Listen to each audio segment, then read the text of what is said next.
జై జగన్నాథ స్వామి నామస్మరణతో భక్తజనం పులకరించిపోయింది. విశాఖలోని శ్రీ జగన్నాథ స్వామి ఉత్సవాలు ఘనంగా ప్రారంభమయ్యాయి. దక్షిణ నియోజకవర్గం పరిధి టౌన్ కొత్త రోడ్డులో జగన్నాథ స్వామి రథోత్సవం అంగరంగ వైభవంగా జరిగింది. భక్తులు ఉత్సాహంగా రథం లాగడంతో సందడి వాతావరణం నెలకొంది. అలాగే ఇస్కాన్, హరే కృష్ణ సంస్థల ఆధ్వర్యంలో సైతం ఉత్సవాలు జరుగుతున్నాయి.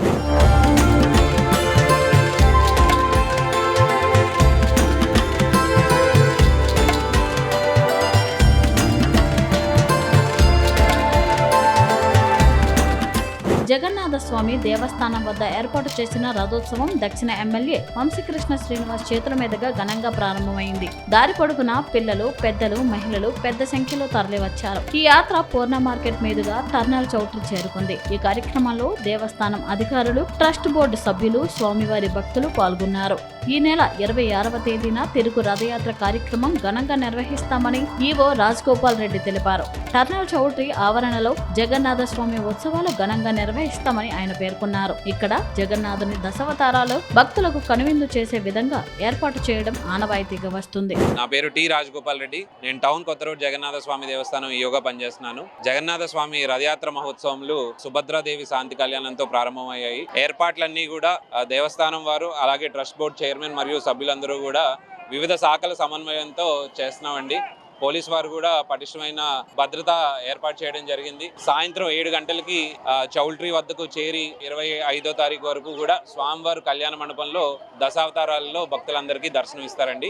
జగన్నాథ స్వామి యొక్క రథయాత్ర స్వామివారి టెంపుల్ దగ్గర నుంచి టర్నల్ చౌట్రీ వరకు జరుగుతూ ఉంది. ప్రతి సంవత్సరం లాగా ఈ సంవత్సరం కూడా వేలాది మంది భక్తులు ఎక్కువ సంఖ్యలో పాల్గొన్నారు. ముఖ్యంగా ఈ సంవత్సరం అయితే లాస్ట్ ఇయర్ కంటే డబల్ వచ్చారు. సో స్వామివారి యొక్క ఆశీస్సులు ఇక్కడున్న అందరితో పాటు విశాఖపట్నం ప్రజలకు కూడా ఉండాలని ఈ పండుగ ఉత్సవం నాకు తెలిసి దాదాపు 70 సంవత్సరాల నుంచి ఈ కార్యక్రమం జరుగుతూ ఉంది. విశాఖపట్నానికి ఎటువంటి ప్రకృతి వైపరీత్యాలు రాకుండా స్వామివారు కాపాడాలని, అలాగే ఒక అద్భుతమైన పరిపాలన కూడా స్వామివారి యొక్క ఆశీస్సులు ఉండాలని, పూరి తర్వాత ఇంత పెద్ద రథయాత్ర జరిగే ప్లేస్ విశాఖపట్నమే. అతి పురాతన టెంపుల్. ప్రజలందరూ తండోపతండాలుగా వేలాది మంది వచ్చి స్వామివారిని దర్శించుకుంటూ ఉన్నారు. ప్రతి ఒక్కరి కోరిక తీర్చే విధంగా స్వామివారు నెక్స్ట్ ఇంతకంటే ఘనంగా కూడా మేము ఎన్ని ఏర్పాటు చేస్తాం.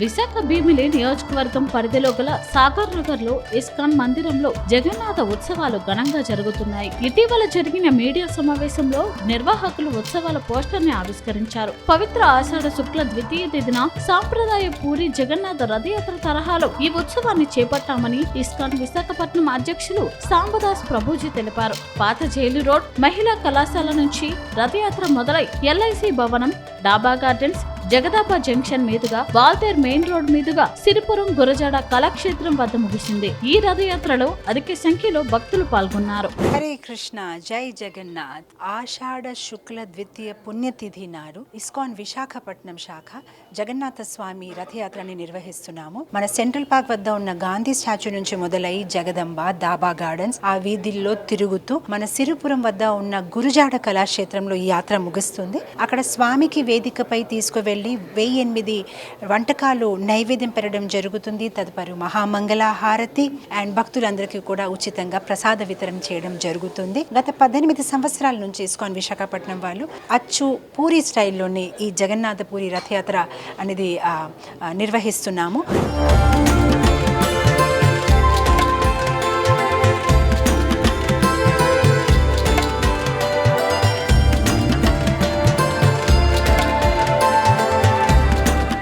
అలాగే హరే కృష్ణ మూవ్మెంట్ సంస్థ ఆధ్వర్యంలో జగన్నాథ ఉత్సవాలు జరుగుతున్నాయి. విశాఖ తూర్పు నియోజకవర్గం పరిధి ఎంబీపీ కాలనీలో గల ఐఐఏఎం కాలేజీ వద్ద రథయాత్ర ఘనంగా ప్రారంభమైంది. ఉత్కల యువసేన సమాజం ఆధ్వర్యంలో జగన్నాథ రథయాత్ర వైభవంగా ప్రారంభమైంది. ఈ కార్యక్రమంలో విశాఖ తూర్పు ఎమ్మెల్యే వెలగపూడి రామకృష్ణ బాబు, సిపి సంకప్రాత బాగ్చి, శ్రీ కనక మహాలక్ష్మి అమ్మవారి దేవస్థానం చైర్మన్ డాక్టర్ కందుల నాగరాజు, నళిని దంపతులు ఈ రథయాత్రను ప్రారంభించారు.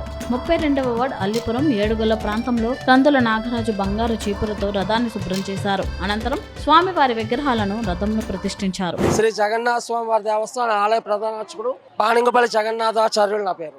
ఈ రథయాత్ర మహోత్సవంలో భాగంగా ఇంద్రాచల మహారాజుకి ఇచ్చిన వరం కారణంగా స్వామివారు 10 రోజుల పాటు ఆయన యొక్క మందిరంలో ఇంద్రాచల మహారాజు యొక్క మందిరంగా పిలువబడేటువంటి టన్నస్ చౌటరీ కళ్యాణ మండపం ముందు భక్తులకు దర్శనం ఇవ్వడం కోసం ఈ 10 రోజుల పాటు అక్కడ దర్శనం ఇస్తారు స్వామివారు. తొలి రథయాత్ర ప్రారంభమయ్యి ఇంద్రాచల మహారాజు యొక్క మందిరంలో రేపటి నుంచి 25/7/2026 తొలి ఏకాదశి శనివారం వరకు మత్స్య కూర్మ వరాహ నారసింహ వామన పరశురామ శ్రీరామ బలరామ శ్రీకృష్ణ అవతారాలు చేసుకుని చివరిగా లక్ష్మీనారాయణ స్వరూపుడైన ఆదిశేషమన్ అలంకారంలో స్వామివారు దర్శనమిస్తారు. కావున భక్తులు 50 మంది విచ్చేసి ఎప్పుడెప్పుడా చరిద్దామని అనుకుంటారో ఈ రథం మీద ఎవరైతే దర్శనం చేసుకుంటారో వారికి పునర్జన్మ ఉండదని భక్తుల యొక్క ప్రగాఢమైన విశ్వాసం.